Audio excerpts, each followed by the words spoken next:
What's happening, tiny lovers? I'm Alexis. And I'm Christian, and we are Tiny House Expedition. Welcome to our tiny home. This is it. Boom.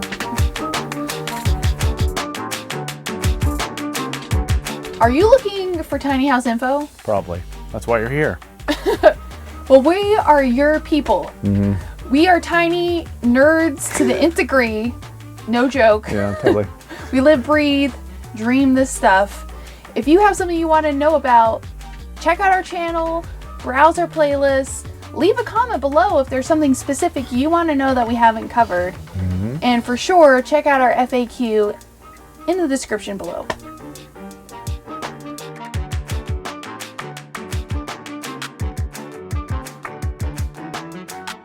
And today we're going to talk about something I know a lot of you have questions about. It is a tiny house on wheels versus a container home. There's a lot to love about both options. Mm-hmm. They're both pretty dope small spaces, let's face it. But is one better than the other? Or is the question, which one is best for you? Let's dig into this. One of the big similarities between tiny houses on wheels and container homes is the creative design of them. That some of them can be absolutely beautiful. Well, tiny houses, like each one is like a self-portrait of the person who lives in it. That's something that we absolutely love about them. You know, in such a tiny space, 400 square feet and under, they can be reinvented in so many ways. It just blows our minds and never gets old. Similarly, a container home can be done in so many ways, right? They're like Legos. It's Yeah, like totally. It's like use one, use two, use three, stack them, put them together, build a bridge in between them. I mean, you name it. But of course, they're not all tiny. And both are environmentally friendly. You know, a container is a reuse of something. So you're taking something that has already been made and repurposing it. A tiny house on wheels, you're using way less material to build a tiny house than you would for a conventional house. So for both container homes and tiny houses on wheels, you can build it yourself. Mm-hmm. There are more online resources and how-to videos for building your own, either one you choose, than ever before. And with the right research and planning, you can do it and save big. And by big, we mean tens of thousands of dollars. Yes, that's a lot. It's a lot of money. With doing a DIY project, though, you do have to remember that it's going to take you quite a bit longer. It's actually going to go over the top of the bed as the headboard. All right, let's do this. Pros and cons of tiny houses on wheels versus container homes. The beauty of a tiny house on wheels is that it's portable. You can move it and relocate it anytime the need or desire arises. Now, of course, as previous nomadic tiny house dwellers, we can tell you that some tiny houses aren't cut out for frequent travel, but still, you can hire a mover and you can move anytime you want to, as long as you got the cash. A container home is portable, but it is a bit different.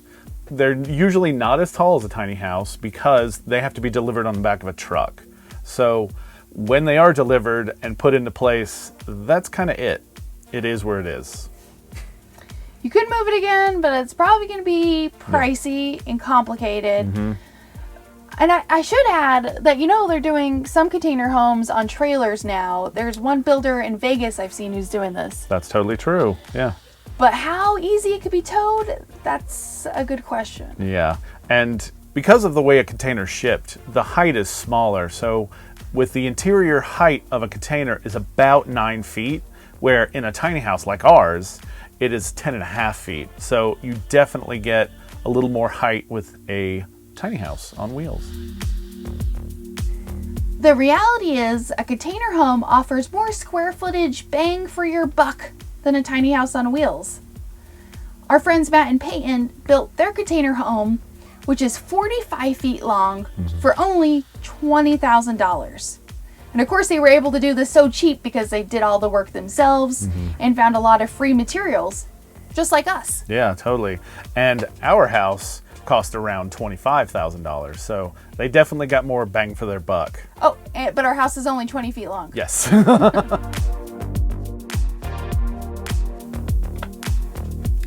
So customization of a tiny house. You can do just about anything you want inside a tiny house. You can build it a whole bunch of little rooms, one big room, lofts, all that stuff. With a container, it's a little bit different because you're working with the outside. So you have to cut windows and doors into it. And if you screw that up, there might not be any going back. Any house built right can last a long time. But let's face it, container homes can take durability to the next level. And nobody says it better than our friend Carl, the owner of Relevant Buildings, a container home builder here in Oregon. People ask me sometimes why shipping containers and what are the faults of shipping containers. And I'll often be asked things like, what about rust? Or what about durability? You know, again, why? I will tell people, if you want a 1,000-year product and you build it out of a shipping container and you put a roof over it that you'll replace every 40 years, you'll have a 1,000-year product. So if you're not up for building your own tiny house, you're in luck because there is a builder in every single state in the United States. But unfortunately, there aren't that many container home builders currently. But if you do find one, they're likely to be super helpful when it comes to permitting your container home for placement on land. And that's the thing about containers is you absolutely have to have land. Yeah, so you either need to go out and buy some land, or maybe you're lucky and you already have a family member that has land who would let you put your container home on it. And it gets pricey. I mean, Yeah, it does. There is some cheap land available, but the cost doesn't stop with the dirt. No, You gotta get services. Power, water, sewer. Yeah, exactly. The thing about placing a house on land is you're going to need to comply with local building codes. And for container homes, this can be tricky, especially DIY ones. You're probably going to need to work with a structural engineer to get a stamp. So that means, you know, once that design is approved, if you want to change it later, that's going to be tough.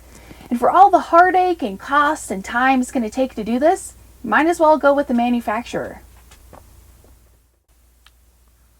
A tiny house on wheels is detached from land, hence the wheels.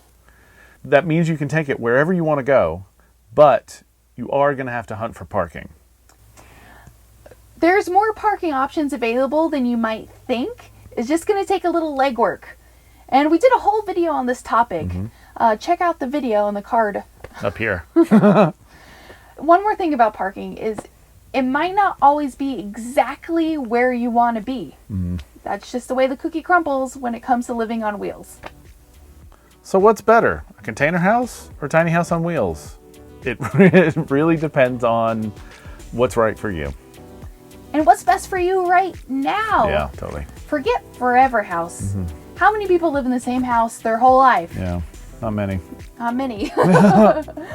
You know, when we chose Tiny House on Wheels, it was largely in part because we were looking to simplify affordably, and most importantly, we wanted to travel. Yep.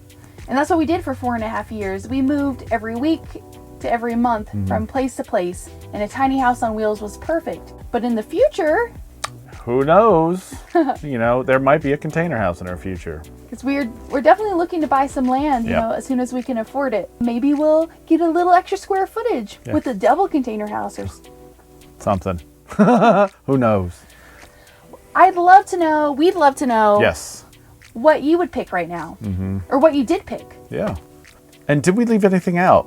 You know, leave it in the comments below. And if you have a question that we didn't answer with this video, let us know and we'll do our best to answer it. We got your back. Yes, we do. Thank you for watching our video and for stopping by Tiny House Expedition. I'm Alexis. And I'm Christian. Don't forget to like, comment, and subscribe. And for more tiny home tours and stories, click the videos below. And join us on Patreon for bonus content, including face-to-face conversations with us. We hope to see you there. All right. Thanks, guys. Have a good one.